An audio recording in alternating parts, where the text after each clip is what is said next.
OBS says uploading at 3 megs a second. Live, yes. There it is. I see myself. Got to hit transition.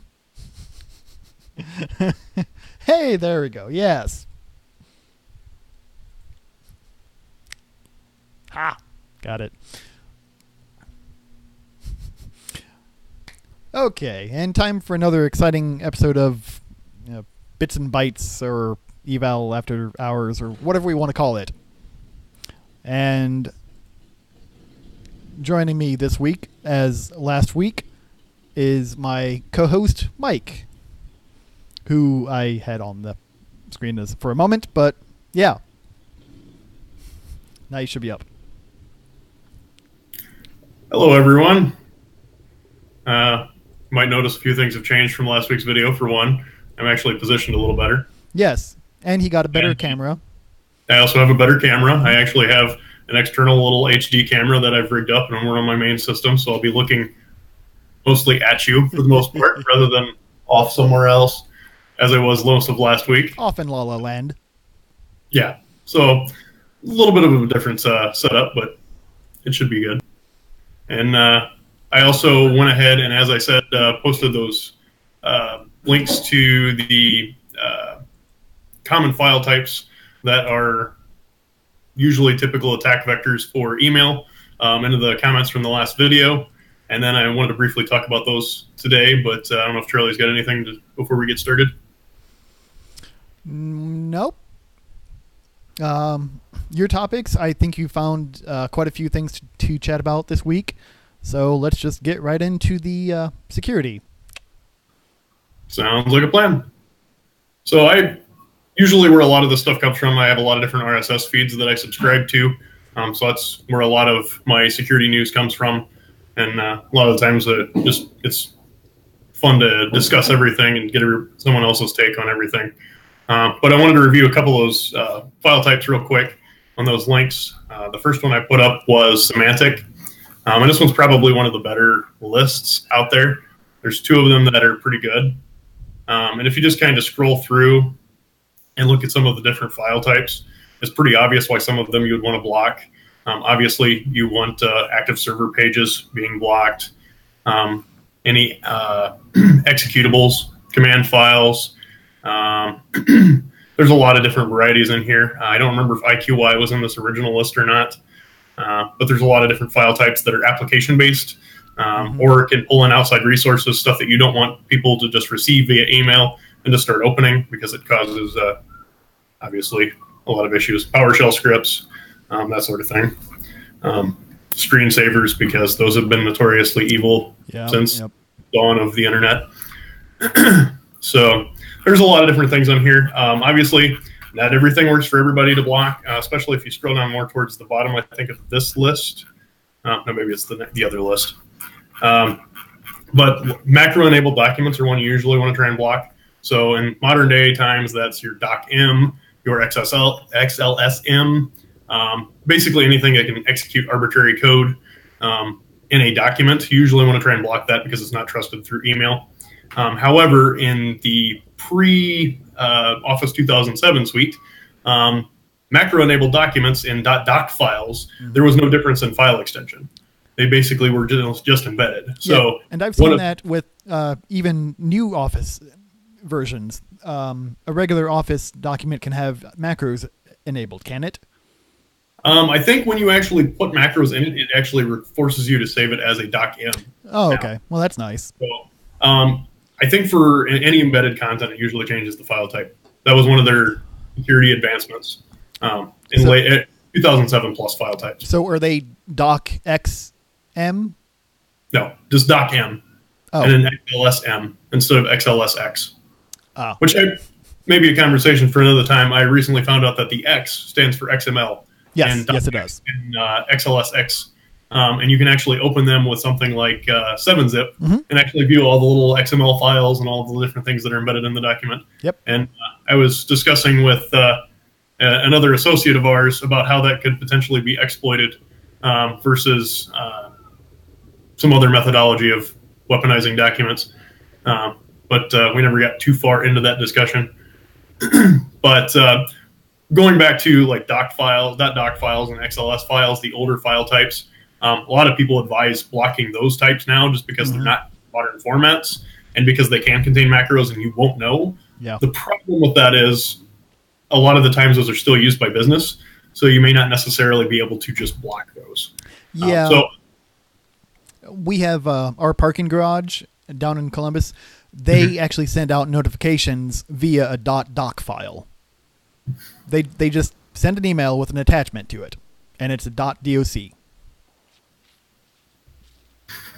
Not the smartest of ideas, but no. Oh well. But yeah, obviously you may not be able to block all of them, but these are just some recommendations. And then also How To Geek has another list. A lot of them are the same if you look at both lists.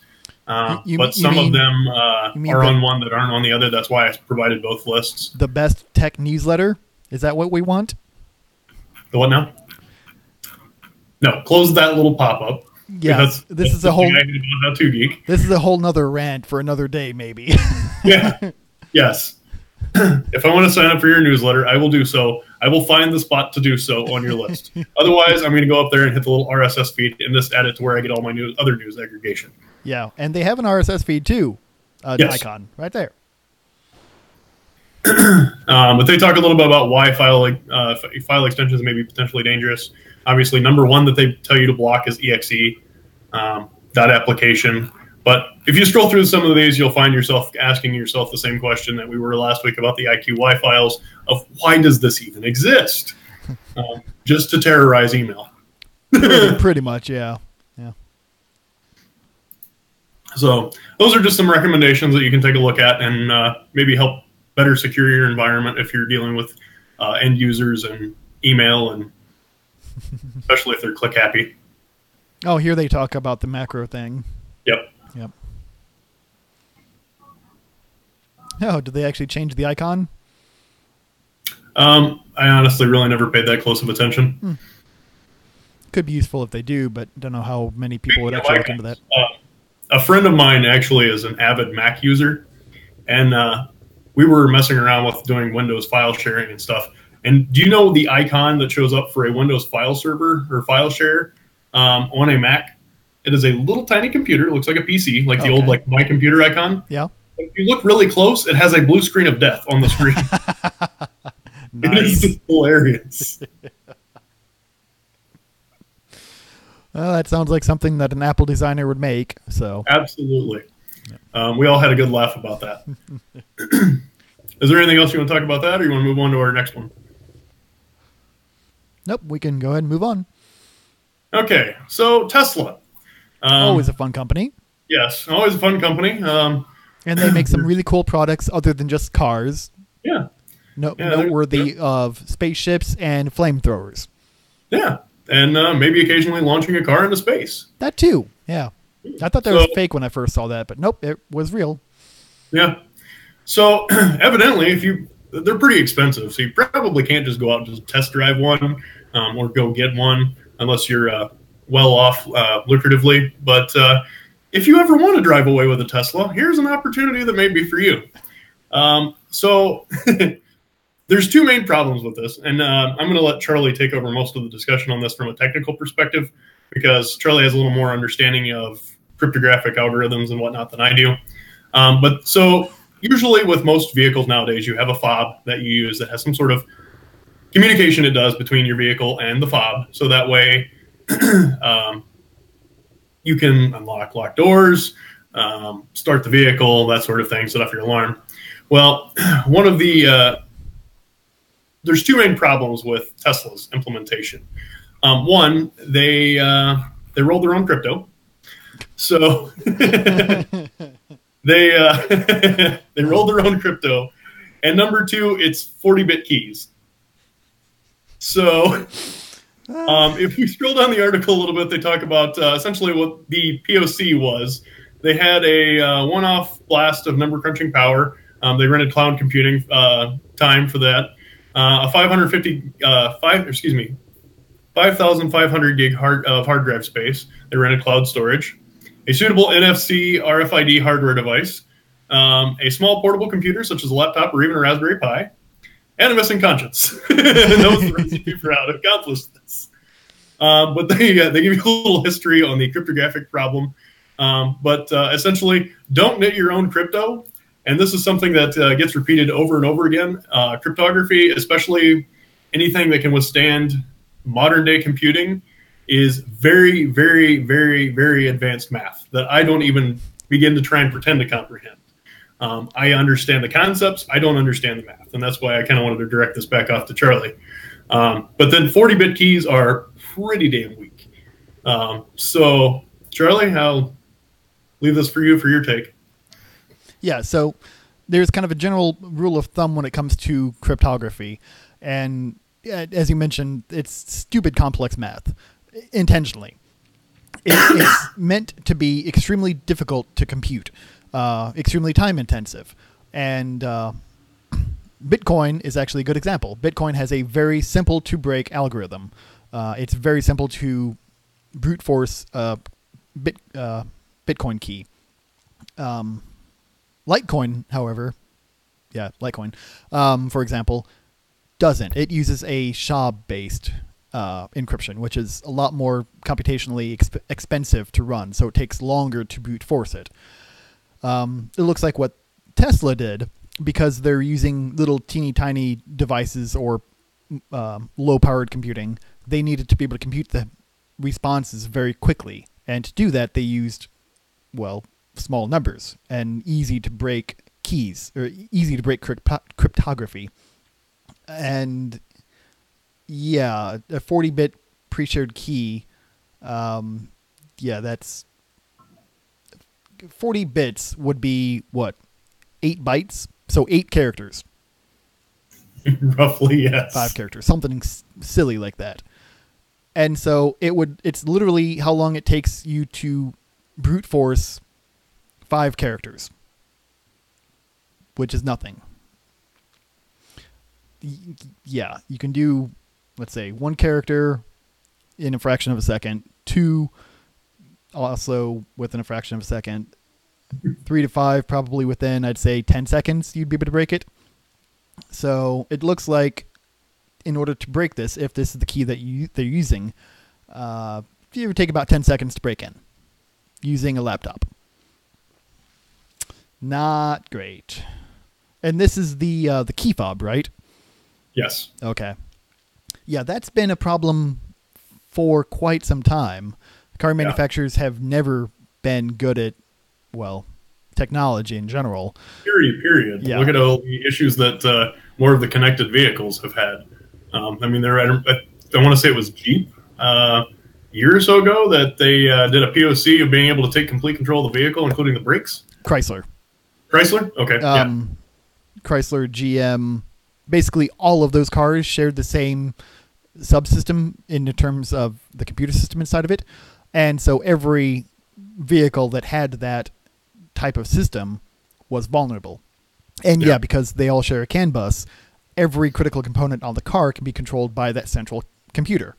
Unfortunately, there's a radio uplink or a cellular uplink that if you know the car's IP address, you can literally dial into the phone or dial into the car and you have access to it. Kind of a big security flaw, especially when it can control brakes and acceleration and steering and everything like that. Not so great. No. And it looks like Tesla's not susceptible either, or not invulnerable to this. Yeah.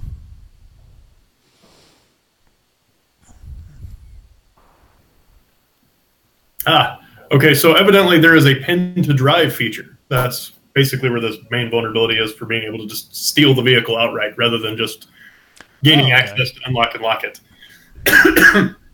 So, because their recommendations are upgrade to a new and more secure fob. Keep your Tesla key in one of those shielded wallets that limits propagation of the NFC RFID transmissions. And then it says consider turning off passive keyless entry and turning on the pin to drive feature. So, don't nib your I apologize for the coughs. I'm still getting over a cold. And then obviously donate your own crypto. Yeah. Yeah. So again, that's every vehicle that has wireless keys that can unlock and start the vehicle. They're wireless, which means they're going to be susceptible to wireless attacks. Yep. No sense of that is good. Just stick with your own traditional key. At least in that sense, in order to steal the key, you have to literally steal the physical key. It's a little more noticeable to the owner. Don't have wireless for important things like that. Like keyless unlock or remote unlock. Just no, don't. Well, what's even worse is most modern vehicles, like my truck's a 2008. Yeah. And if I actually put my key in the door and unlock the door, it starts sounding the alarm unless I hit the unlock button.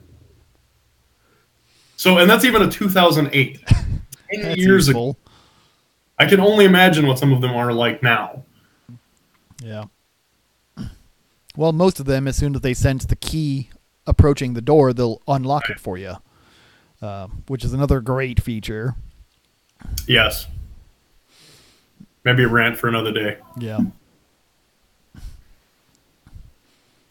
Moving on into data breaches. So a popular and mainstream backup company known as Veeam recently had a data breach. Fortunately, this was not obviously of like backup records or that sort of thing. It was a marketing database. Oh, okay. However, so it's not as concerning as some of the other data breaches that have been happening more recently. But 445 million records were exposed, which means combinations of probably leads and actual customers of Veeam that could be potentially facing like fraud type emails, phishing type attacks saying, hey, blah, blah, blah, you were involved in this data breach, or try out our new program, click this link, or open this attachment type thing. So I see it being used more for like fraud types of attacks or phishing attacks. It's not so much of a like data loss thing because it was mainly just see if it says exactly what all the details were, but it was mainly like customer names. Yeah, so first and last names, email addresses, customers' countries, customer sizes, so basically how big an organization was, and some IP addresses. But basically everything that's needed to do some good spear phishing attempts based off of being a customer.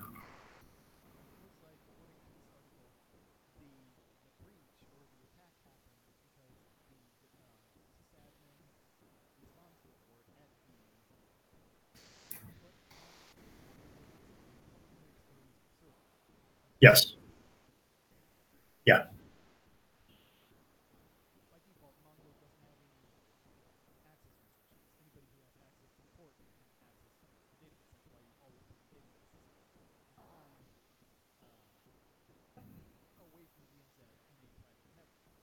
Yeah.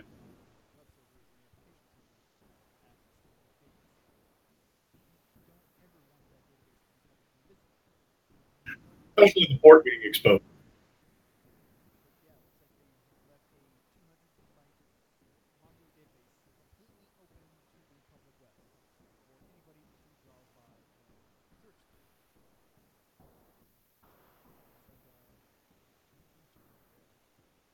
Mm-hmm.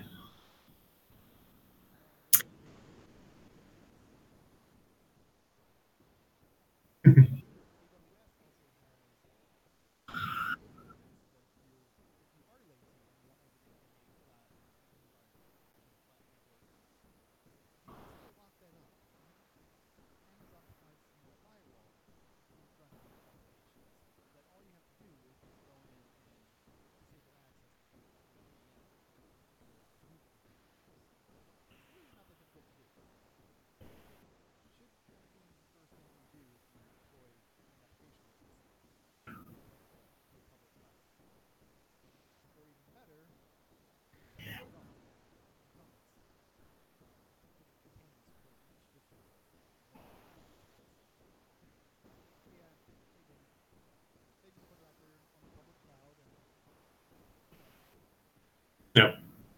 DigitalOcean also offers firewalls too. I actually use theirs. I actually like I have the firewall that actually exists at the DigitalOcean level. Then I also have the firewall enabled on my VM itself. So that way I have doubled the levels of protection there, just because in case their firewall fails, I want at least my server to have its base protections. So.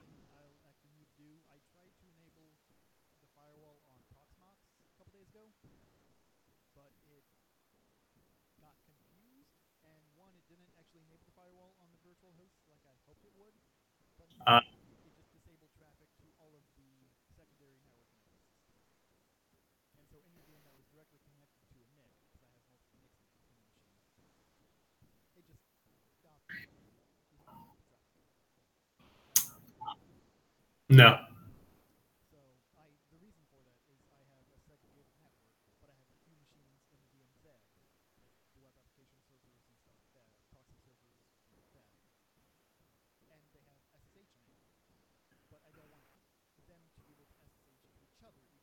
Yeah.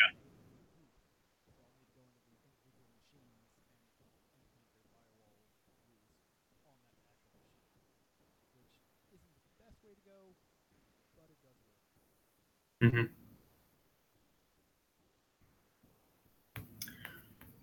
Moving right along with picking on mainstream companies, I've got 3 things I want to talk about Apple today. One of them is just going to be very brief, just because it's one of those things that's kind of happened before, not necessarily with Apple. But anybody use iTunes for buying movies, music, that sort of thing? Well, recently, yes. So recently it came out that you didn't buy your iTunes movies. Apple can delete them at any time.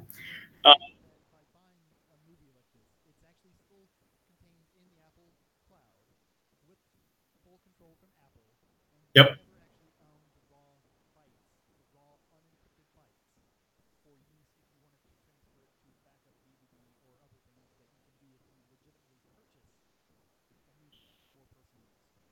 Correct. And this isn't necessarily anything new, because Amazon actually did this with their Kindles a few years ago. There was several books that they lost licensing for, or that were sold illegally through their marketplace. Yep.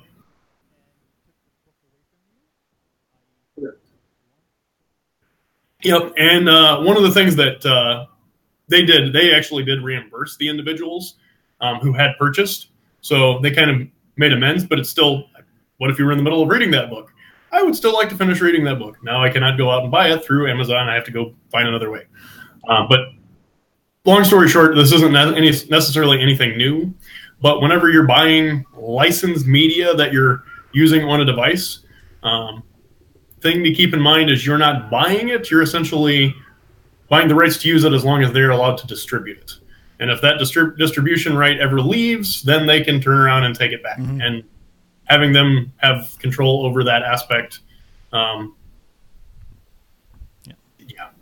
I just realized my mic was muted for a moment there. Oops, sorry. That's all right. Yeah. Another thing is Netflix. That's another good example. With Netflix, you're not buying the movies and the shows. You're simply, but they do it in a good way. I like the way they do it. You're buying access to their collection. There's no suggestion that you're ever permanently granted access to these titles. You're simply leasing access to view them for a given duration of time.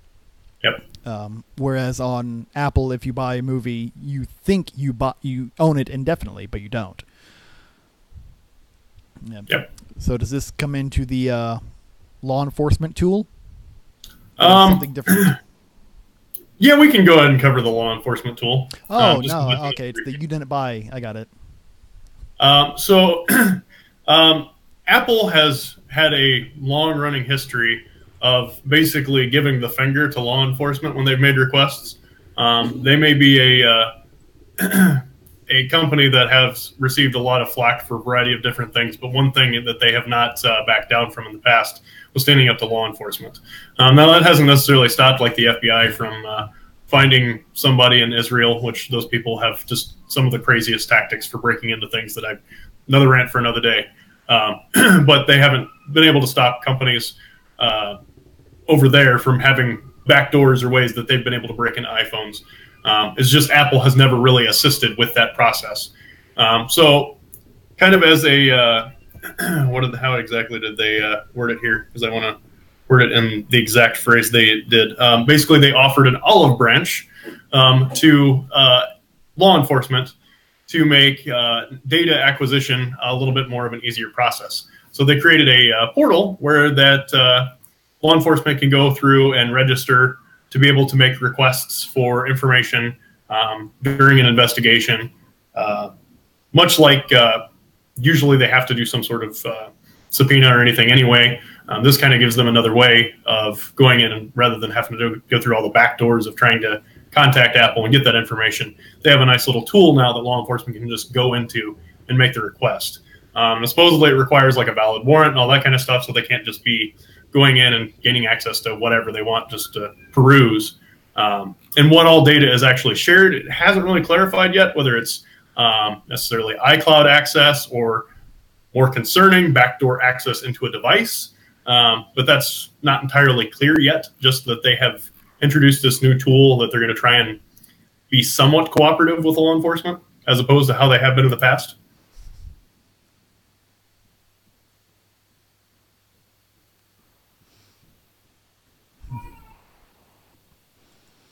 Oh, but it looks like they're nice enough that when they receive a request seeking customers' personal information, they will notify the customer that they have received a request concerning their personal data, except where explicitly prohibited by the legal process. So, all the time.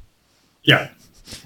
Yeah, so if there's a gag order, they're going to be able to notify. Which there's always going to be a gag order because that's kind of de facto. You know. Yeah, it's like warrant, gag order. Yeah. And then last little thing to pick on Apple about, they recently had a browser hole on both Macs and iPhones. So if you happen to use Safari, there's something to be a little concerned about. So really, when it comes to phishing and anything like that, or any type of validating where you're going and making sure you're going to the correct site, you always want to pay attention to your address bar, right? You want to make sure that the top level domain is the domain that you think it is, that the domain you're actually going to is the domain you think you're actually going to. You don't want to be going to amazon.maliciousLink.ru and think you're going to Amazon. You want to actually make sure you're going to Amazon.com, and so on and so forth. Well, the concerning thing with this vulnerability is it allows attackers to spoof URLs. So there is, and if Charlie scrolls down a little bit, there is basically, it shows you what that kind of looks like with a typical browser window of how their nsexample.com is what's in the address bar, and then you know you have your regular content. Well, there is a window.location.assign, if you scroll down a little bit further, that allows you to actually put in a new URL into the address bar. That is a huge concern for being able to manipulate and making you think if you're going to a malicious domain where you think you're going to a legitimate one. I'm not sure exactly how practical this is because I haven't experimented with recreating it, not to mention I don't have Safari anywhere. But it's definitely a problem. And he shows basically if there's Firefox and you try and do that, it tells you, hey, something's wrong. Don't do this. Whereas Safari's just like, yeah, carry on.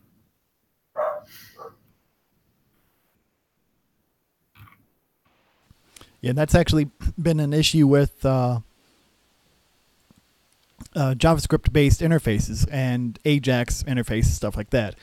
Because there's one tidbit about user experience where if you want the best experience for the user, the URL should keep what they're looking at. So if you click on something and it loads via an Ajax request or a background JavaScript request, it's best to be able to update the URL to show that, so that if they go forward then back or copy and paste the URL, that exact widget that they're looking at will open up again. Chase Bank is notoriously bad about this. They just don't do it at all. And anytime let's say you view a check using their Ajax interface and close it and go back, you have to reassign all of your filters. It's not a very good user experience. Unfortunately, this is the other extreme of that, where it looks like Safari is just allowing it cross-domain for everything, because you're supposed to only do this for domains that are still within the same current domain scope. So if you go to example.com, it's only allowed to do that for example.com, not example.com.ru. Yeah. Exactly. And Ajax applications are just a royal pain in the ass anyway, from a browser perspective, from a navigation thing. And I hate to divulge on a little rant here, but having done PHP-based applications where you have the standard page refresh, which is my preference of handling everything, just because I prefer to handle everything on the server side. But I've also built Angular-based applications, and a lot of the times you're doing that all Ajaxy. You're not doing anything basically refreshing the whole page. You're just reloading content in the browser window. And browsers were built back in the 90s with the concept of everything basically static and transitions from one page to another, to another, to another, and so on. And then you have that little nifty back and forward buttons up there that actually allows you to go back to the previous page you were at, or forward to the next page you were where you were before you went back, before you make a different request. And whenever you're dealing with a Ajax-based application, you have to be able to manipulate that history for the window, so that way you can actually use those buttons. Otherwise, Ajax-based applications break when you hit back. Bad things happen, especially if it's dealing with any sort of important data, like if you're making a cart or something like that. If you hit back, it just cleared everything out of the cart and all kinds of stuff. So you have to make sure that you actually are modifying this history for the browser, so that way those buttons still continue to work, because most people who have been using internet and browsers for a long time are used to using the back and forward buttons. I see IT people use it all the time, and it's frustrating for me from a developer's perspective when I see an application that does that and doesn't properly modify the history, and I see the people complaining, well, this doesn't work. It's like, you can't do it that way. Use the built-in links on the page. Now, back in the old days, not everybody had a back to home link or something like that, so you had to use those back and forward buttons. So internet browsing has changed a lot over the years, but there is a reason for why you have to be able to manipulate that kind of stuff. That was kind of the long way I was around trying to get to. But like Charlie was saying, it needs to be same origin. It should be the same domain that allows you. You shouldn't be able to modify what somebody's Google or Gmail address is going to be modifying. You should just be able to modify your own website, your own application. End rant. Yep. And again, the extent of the attack on this, the extent of the code needed, is one line. Yeah. Location.assign. That's it. Yeah. Very simple to do. Mm-hmm. And probably another aspect of this, and it's not necessarily, and this kind of goes back to probably wanting to test that kind of stuff, but it shows being able to modify the port and being able to maybe potentially strip out HTTPS. So my question is, could you somehow use this for some sort of session hijacking and manipulate data content that maybe it's being requested and stripping out HTTPS? It would be something that would kind of probably have to be played around with. I don't know. It'd be... No, but it would make the user think they're on an HTTPS page. Because if you could it be used to man in the middle, traffic like that though? Render the actual page in the body of the website, and even though you're technically at the other one, and then make the browser bar appear like you're actually at that one, but still strip out the HTTPS? Oh yeah, that's common. That's a proxy attack. Okay. Yeah, you have a web proxy running on some server that you control, and it's doing the actual request on behalf of the user, and you can even pull in the user's IP address and user agent and all that, so it looks like the actual user. And you can store the session on that proxy, So when they log in, all of that still works. But then you're just capturing the data, probably saving it for offline storage, and then redisplaying it back to the end user with using this trick with the URL that they think they're on, but they're not. That's standard, yeah.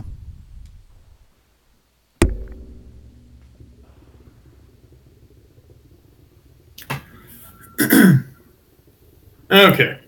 And a couple other things I wanted to discuss, nothing major. One of the other articles from Naked Security by Sophos, by the way, this is one of my favorite ones because they usually have a lot of good news and they stay up on a lot of different things. Sophos is actually a pretty good software company when it comes to endpoint protection. They even have free protection for up to, I think, 5 computers for personal use, which is pretty nice if you're the IT guy for your family and you have your parents or your siblings' computers or whatever. You can add for that, and it'll notify you if they get malware, and you can tell it to clean it up right from there.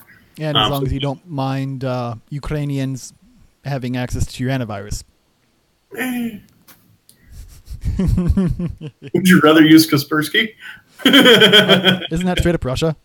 Yeah. Okay. I think the government doesn't even use Kaspersky now because of the concern of backdoored software. But one of the articles that actually caught my attention was talking about a survey they did said that 1 in 5 employees share their email passwords with coworkers. And I know this is not limited to email passwords. One of the things that I do a lot in my daily job is security awareness training and security training, hence the Number 4 shirt, which I don't know if you can necessarily see that on the video. But a lot of the things I train on is password security, how to make strong passwords, and talk a lot about password reuse, as well as password sharing. And the first thing that they say for why you shouldn't do this, and this is strictly talking from an enterprise or corporate level, not talking personal, that's a whole other situation.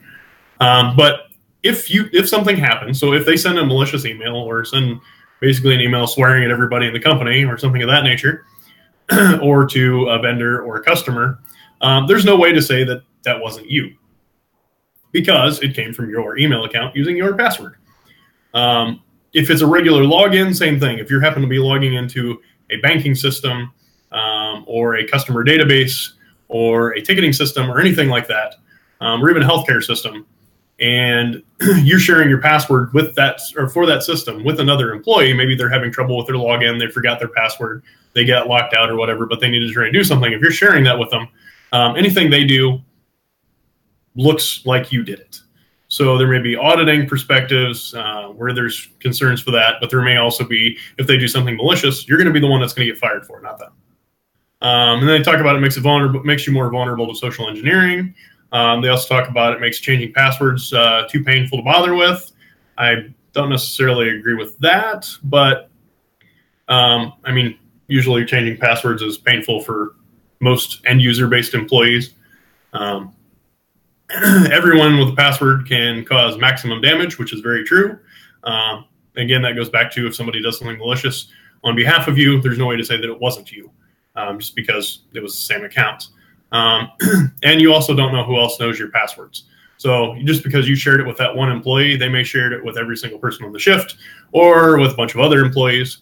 But one other thing they don't list here, if you're sharing passwords for different accounts, not necessarily email, but in some cases even email, say it's a manager that shares a login with a regular staff employee, that also potentially bypasses other security access controls. So you may potentially be able, that individual may be able to see other employees' salaries, any disciplinary actions, that sort of thing. So long story short, don't share your passwords. I know it can be difficult and frustrating for individuals whose computers aren't working or they're having trouble getting logged in. Unfortunately, that falls down to the IT department and hoping that they have a good help desk and good password policies, and they're responsive. And I know not every place has that, but please don't share passwords because it causes more trouble than anything else. Any thoughts on that, Charlie? Yeah, that's pretty much it. Another easy, simple way to get around this problem is don't even worry about a password. Just use a password manager, like an offline database or even an online database that will generate and store your passwords for you.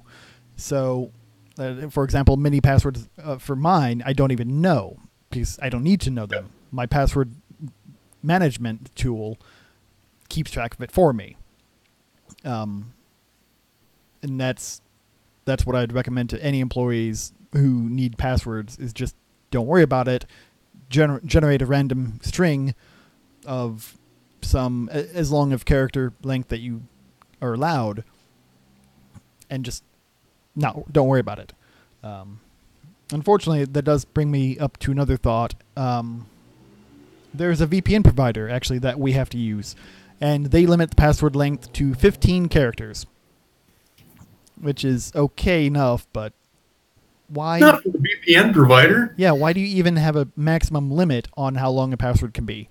Because I want a 64 character or a 72 character password. Yep. And it's not like you're storing it or anything, are they? Yeah. Because it should just get hashed into a standard encrypted string, or encrypted hash, I should say. So it doesn't matter how long it is. It can be however long you want. But yeah, not all do that. Yeah, unfortunately. Back to the password manager thing. Maybe that's a discussion we can have some other time, looking at some of the different ones of those. I personally use LastPass. I've also used 1Password. I also use KeePass. Technically, I use KeePassX because it's cross-platform. But I have different things I put in different ones. Like I don't put my banking password in the ones that are stored online just because I'm extra paranoid. Mm-hmm. But a lot of things like for shopping sites and that kind of stuff, I do put that stuff in because then I can share that with my wife. And then if she needs to order something, she just logs in. That way I know she's using a secure password because she's using the one that I have set up for the account. So there's aspects like that. And my wife has actually gotten much better with passwords just from being around me. I think she's finally just got tired of hearing me rant about it. So she just does do a pretty good job because she's shared with me what some of her past passwords have been. And I've been like, that's pretty damn good. I would have never guessed that. And that's the way you want it. That's how security should be. Yeah.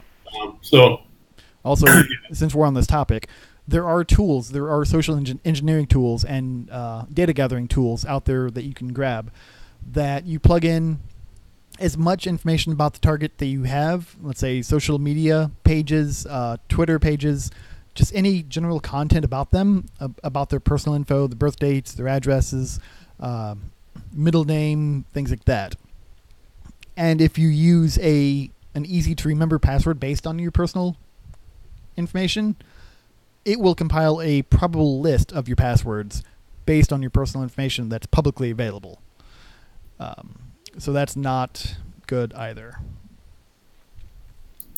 There's actually another YouTube video. I won't try and show it through here, but I'll post a link to it in the comments. That's actually, I think it's Jimmy Kimmel going around and asking people what their passwords are. It's from the Obama administration during that time, but I show it every single time I do an employee orientation, and I'm doing any security training just because it's one of those excellent learning opportunities because it shows how easy it is to socially engineer people. Because basically their premise is that they're going around and saying, oh, what's one of your online passwords? So we can tell you whether it's secure or not. And everybody's like, oh, well, it's my dog's name and the year I graduated high school. And they're like, oh, well, what's your dog? What kind of dog do you have? Oh, well, it's a Pomeranian, blah, blah, blah. Oh, how long have you had it? So and so long. Oh, what's his name? And then they tell the name. And then it's like, well, okay, well, where'd you go to grade, or where'd you go to high school at? Oh, I went to here, blah, blah, blah. Oh, what year did you graduate? Oh, 2009. It's like, and there's just a series of people doing this. And it's entertaining, it's hilarious. But when you think about it, most of the time when you're having a casual conversation with somebody and they're asking, like, well, what's your dog's name, blah, blah, blah. You don't usually think about that and the fact that that's a security thing. Another thing, and then it'll be a rant for maybe another time, is the quizzes they have on social media. Like, what street did you grow up on? Where did you graduate high school? If you notice, there's a pattern with all these questions, and they're also the same pattern that you have for security questions. And I have my own thoughts on security questions, but again, a rant for another time. Now, there's a new fun social twist on that. They have a list of your street name or birth dates or stuff like that, and then you match it up to some arbitrary item. Like you'll have 3 things that describe your XYZ in whatever item they're talking about, whatever movie they're talking about, or whatever. And I see that all the time, that people actually post like their private information via this obviously obfuscated but not very well method. So that's another way of tricking people into revealing their personal information. There was a thing on Twitter not too long ago, I think it was about a month or so ago, that speaking of like manipulating people into doing things that they probably shouldn't, I don't remember exactly what company it was. It was some like tech equipment company or whatever. But they were doing I don't remember exactly what the premise or the name of the little contest was, but it was essentially a Pimp My Cube type event. And it's like, obviously, show how awful your cube is so we can send you some equipment or whatever, or some swag to make it spiced up and, look nicer. And you have all these people that are taking pictures of like selfies of them with their cube and all their monitors and all the Post-it notes and everything else that's up around their environment and posting them to Twitter publicly. And all of the OPSEC people are like, search for this tag. And it is hilarious. I mean, you have some of the people that basically like did it as a joke and cleaned everything off, shut off their monitors, and basically looked like they didn't even have anything in their cube at all. But then you had other people that literally had their whole cube just as it normally is on their day-to-day basis, with Post-it notes, possibly with account numbers. There was people whose badges were hanging in the middle of their like cube, so you have that you could use to potentially, what company they work for. It was awful. And that kind of thing is social engineering at its finest. And while it was probably not meant to be malicious, it was just a little contest that this company came up with that the marketing people thought, hey, this will be great for publicity. And it was. But it also was great for the OPSEC people that are out there like, I wonder if they need a pen test. Yeah, again, social media is a great platform for intel gathering. People post stupid shit like that. Yep. Okay, and then I've got just 2 more things I want to cover, and then I want to kind of wrap up for tonight. I've picked on Apple, I've picked on Microsoft, I've picked on Tesla. I'm a hardcore Mikrotik advocate. I love the routers. We talked a little bit about this last week. But they're not perfect, just like any other type of equipment. So they do have vulnerabilities, and they actually had a major 0-day earlier this year. One of the primary ways to connect into Mikrotiks, as we talked about last week, was Winbox. And Winbox actually had a 0-day that if you specially crafted your connection, you could bypass it without any authentication. This is why you should never expose, first off, this is why you should never expose Winbox to the internet, period. If you're going to expose your router for administrative type access to the internet, use SSH and use secured keys. Do not use any sort of password implementation. Don't use the web, because the web had vulnerabilities last year. Now, I will say Mikrotik had this fixed within a few days. They had a patch out. So it was fixed and remediated within a reasonable amount of time. About as much as you can expect from a 0-day. However, not everybody patches their routers, and that causes other problems. So currently there's actually 3,700 Mikrotik routers that are used in a cryptojacking campaign. So basically what cryptojacking is when they hijack your, excuse me, hang on, cough. When they hijack your device and use it for crypto mining. And basically they're doing this courtesy of that 0-day on unpatched routers. So, Charlie, I'm going to let you take it for a minute. I've got to drink some more. Yeah. And it looks like most of the devices of the 3,805 that Shodan has recorded, because, again, Shodan just goes through the public web, grabs everything they can find, makes a record of it, and makes it publicly available if you have a license to it. They do charge for the service, but it's not very much. It's a very reasonable amount. But yeah, you can search for any compromised device that you're interested in. Just do a quick, basically, more or less Google search for it. So let's say you want to look for this device with this host running, and it will gladly give you everybody in the world who has that device with that port open to the entire world, including location, IP address, other stuff it found about that host, neighbors, everything. It's a really cool tool. And it looks like the majority of them are in Brazil, 2,600, then Argentina, Ecuador, Colombia, Venezuela. Yep. And yeah, it looks like web is open on most of them, and alt web, or port 8080, which is the second one you try, is also open on many of them. And then a few of them even have a proxy running. How nice of them. An open proxy. Yeah, and some of them probably even have FTP and other things running, because all those services by default are enabled. Mm-hmm. Because when you first get a Mikrotik, it's out of the box, ready to run as a standard like Netgear or Linksys type router. It has an username of admin with no password, simple IP address. It is set up to drop all connections from the internet port. But if a lot of people go in there and they're trying to do, if they bought it as a cheap router, but they don't know what they're doing just because it was, consumer pricing, but it's still an enterprise grade piece of equipment. They may be trying to get like NAT open or whatever for an Xbox or something of that nature. So they go in and just start disabling some of these drop all rules. And the rules aren't very complex. They're pretty much just allow established connections, allow related connections, drop invalid, and then drop anything coming into the internet port.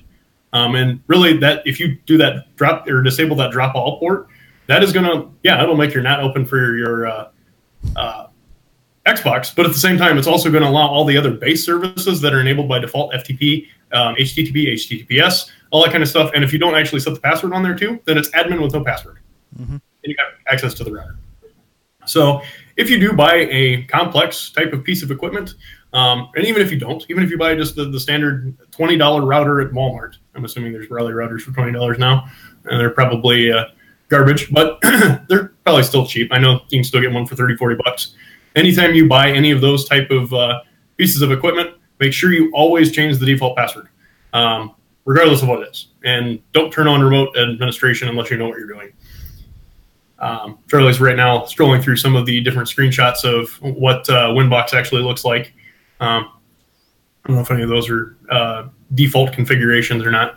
But basically, if you flip over to the vulnerability, so the CVE is 2018 14847 for the Winbox vulnerability. And if you scroll down, Charlie, I don't know if you're pulling that up right now, I'm assuming. Yep. If you scroll down, it actually shows the advisory solutions and tools on that CVE. And Mikrotik did release a patch. I'm on that NVD database. Hey, released a patch? No. Oh, and one of the other things regarding the patch, obviously there's dozens of different ways to actually patch these, but if you actually go into the router, there's even an automatic update functionality that you can set up, which can be potentially dangerous, but yeah, there you go. It can be potentially dangerous that it could brick your device if it happens to be trying to automatically update in the middle of a power outage, or something like that happens. But at the same time, it's maybe potentially better than just leaving it undone. But if, as where Charlie's at right now, you can actually go out to the NIST NVD, or the National Vulnerability Database, and it actually gives you hyperlinks out to the POCs for the exploit and everything.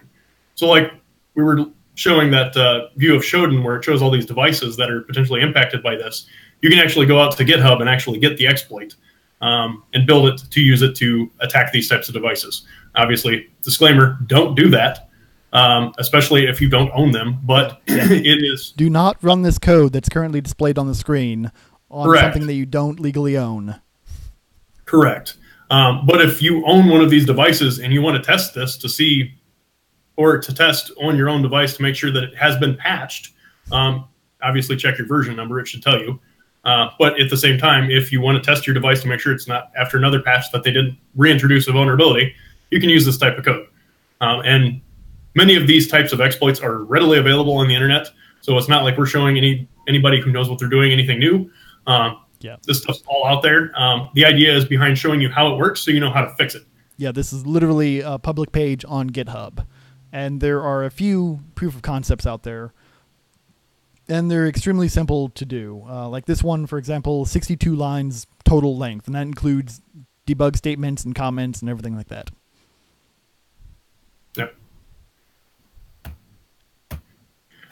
All right, Charlotte, do you have anything else before we hit a positive note for the night? Nope. Okay. So this next one is actually some good news for a change.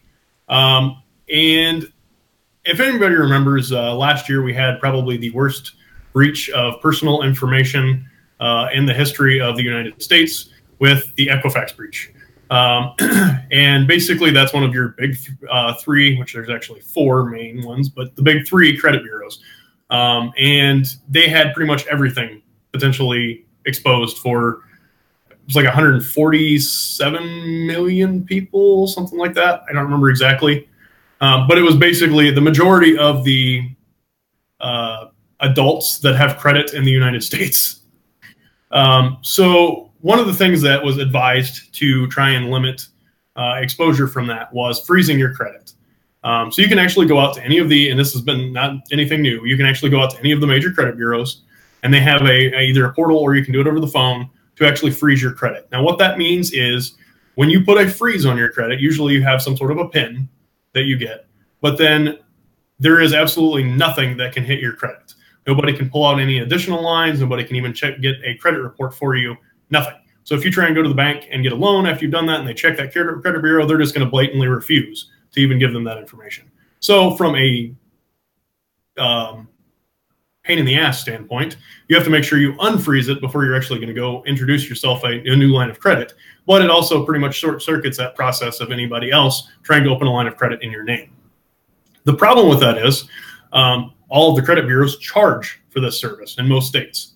And that means it can be anywhere from like $5 to $15 to freeze, and also another $5 to $15 to unfreeze. So if you're regularly going and establishing new lines of credit, you have to go and spend this money, and it may cost you lots and lots of money over the course of a year.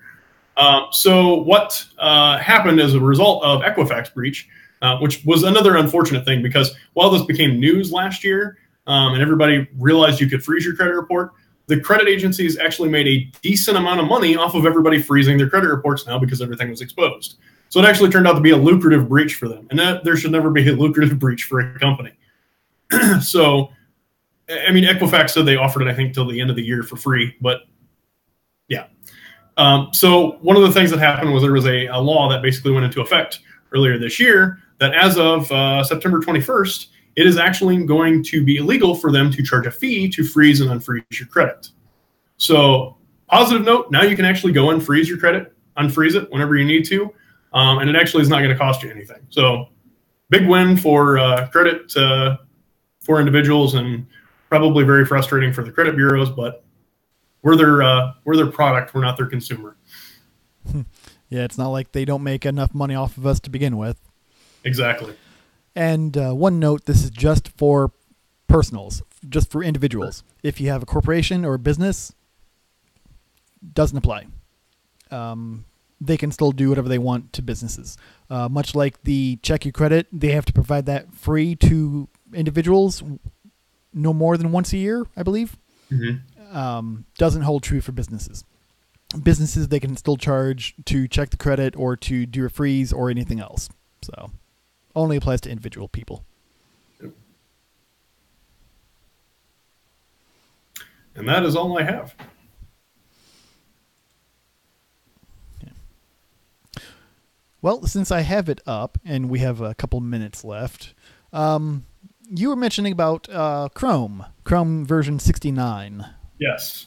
Which I have not tried yet. It looks very different. It looks like Firefox. It's kind of odd like that. It is part of their new material design that they're doing for their 10th year anniversary of Chrome. Mm-hmm. So they changed the look of the tabs. They've been trapezoids since the inception of the browser, and now they're little rounded corner tabs. And they also changed the look of the search bar. It is now oval and kind of weird. and it behaves differently. Like it'll actually give you definitions and stuff like that in there. So if you're looking for the definition of something, it'll actually put it right in the browser bar, so that way you don't have to actually hit enter and then go to the next page to see it. It's that's such a task to hit enter. Yes. And wait a second. So next thing is those zero-click search queries. I wonder how long it takes until those are exploited. Because it's evidently doing a background lookup somewhere, probably to Google. So only a matter of time before they get hijacked and nefariously used. Yep. As with anything.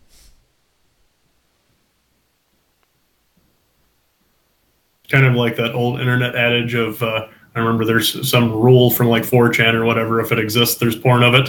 If it exists, it will be exploited. Oh, yeah. And it looks like they're also removing the triple dub from domains. So if your site has triple dub in front of it, they're just going to hide that? Yeah. Also the M for mobile, like if it's a mobile site. Oh, okay. I think it's just to try and make it clearer that it's that domain that you're at. www is kind of an archaic methodology from early internet. It's not used as often anymore. There was actually a lot of discussion about this and how it still kind of changes standards, because in the old ways, I mean, you had FTP dot and then you had www dot, and that was the whole concept of this is the web version, this is the FTP site, so on and so forth. And some sites still do like prefer to use www. Right. And there's also some semantics about it and whatnot. There's actually a couple different websites that support having it versus eliminating it. Personally, I have both set for like my Let's Encrypt certificate. I have like for openintel.org, which is my blog. I have both the www version and the just openintel.org version encrypted. However, it's just openintel.org. I don't have it adding www, so that's not even an effect to me. But a lot of different sites still use that, and I think it's more meant to just make it easier to tell where you're at rather than having a subdomain in front of that. So are you redirecting triple dub to non-triple dub? Correct. Oh, okay. If somebody hits it, it redirects. Oh, okay. And then I have obviously both technically encrypted, so that way it doesn't like hit a non-encrypted and then. Yeah, and that's a free add-on for pretty much all SSL certs that I've seen. If you request a standard SSL cert, they auto-add triple dub to the list if you don't have it already. Yep. And they still only charge you for one domain or for one entry. Yep.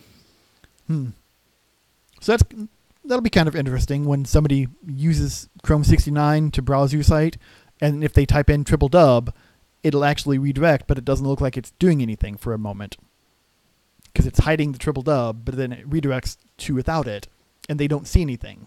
So, might be. It's an interesting stance that they've taken. Yeah.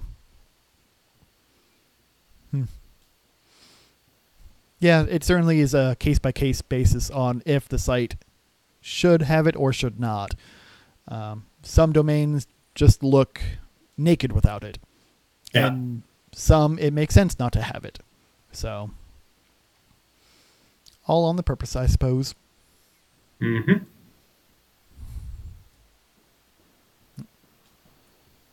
So that was it for you for today, for your articles? Yep, that was all I had for this week's security news that's caught my eye and what I wanted to discuss. Okay. Well, pretty decent list. Tesla's Veeam backup storage, Microsoft, Apple, Mikrotik, hit just about the Chrome, Google, hit the big names. Any news on the Linux front in terms of security? Not really that I saw. There was some more Flash vulnerabilities and some more stuff that Microsoft patched with Patch Tuesday, but that's an every week occurrence for both of those companies.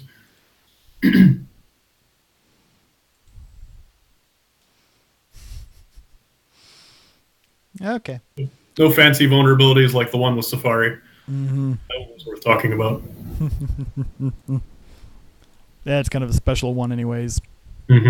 So, in lieu of that, since we don't have any more for today, I'll wrap it up and I will close it up with an ongoing joke of something in Columbus. There's a fast food joint on Fifth Avenue that people on Reddit always rag about.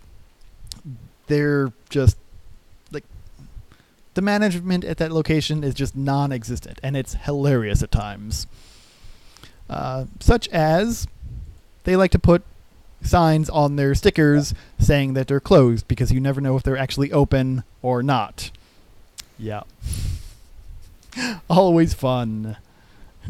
So this will be the closing note. So don't put handwritten signs on your drive-up speaker. Just at least print it out, So That's hilarious. That's all for this week. So, or at least for tonight. So take care. See ya.